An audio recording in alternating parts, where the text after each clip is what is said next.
Okay, let's move on to BNP Paribas. This is a French banking and financial services group. Remember, it's formed in 2000 from the merger of Paribas, which had a Netherlands base, as well as the Bank of Paris, and then also the BNP business, which is one of the largest, and it's really the principal bank in the French market, but it's a big player in Europe, the US and Asia. Market capitalization 83.4 billion euros. I hope that number includes the surge on today's market. Price earnings ratio 11.1, dividend yield 4.1%, so a very generous payer. Let's go to the share chart.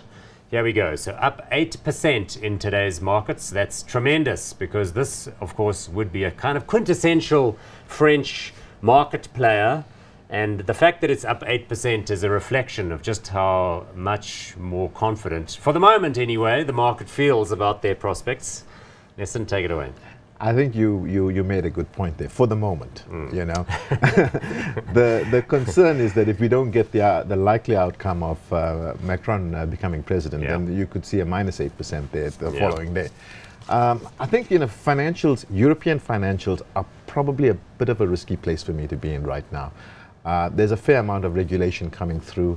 I think they're still being investigated for a number of the issues that took place during the financial crisis, price fixing, LIBOR, that sort of thing. And you know, you saw last year Deutsche Bank almost collapse under speculation that they were going to be fined exorbitantly by the US government. Well, interest rates are quite low as well. You don't want to be investing in banks when interest rates are so low. Interesting. Because, I mean, they already paid a monster fine, but that was related to the US authorities' allegations that they had worked in Iran in contravention of sanctions against Iran. They paid a $9 billion fine. That was like 3 or 4 years ago. So that's through the mix. I don't know, though. I mean, I feel a lot more positive about these guys because whilst I know that the ECB remains, I'm comfortable that banks like BNP Paribas will have a consistent regulatory environment. If Le Pen were to come to the fore, we'd have a series of problems. Firstly, the fact that they might start pulling against the ECB with regard to regulation. And secondly, that the Euro project might be placed in some sort of negative situation.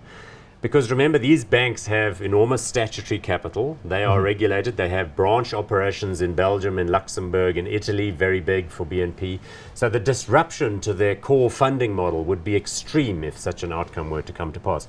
And look at that, 11.5 or whatever PE, that's not particularly expensive. No, it's not. And I think that just reflects, to me, that just reflects the market's uncertainty as to the sort of earnings trajectory given the current circumstances. I guess what you're saying, though, is that you still think that there are a lot of potential concerns about growth and about regulatory risk, and that, if anything, this 8% relief rally is just that, a bit of a relief rally. But that doesn't mean that at the current price of something around sort of 70 euros that they are necessarily a massive bargain. Yeah, I think if you get more policy certainty and Macron does come in and it doesn't disrupt too much, you'll see that share price go higher and higher and higher. But I just feel it's probably a little too early right now, you know, to bank on that. To go boots in. Okay, look, I mean, when the French Open, isn't the French Tennis Open coming up still? Where are tennis fans? BNP Paribas is the main sponsor of the French Open. I know I'm clutching at straws here a little bit, but I like this one, so I'm going to go hot on this one. But for you? Not hot. Not hot. Okay, good. Right.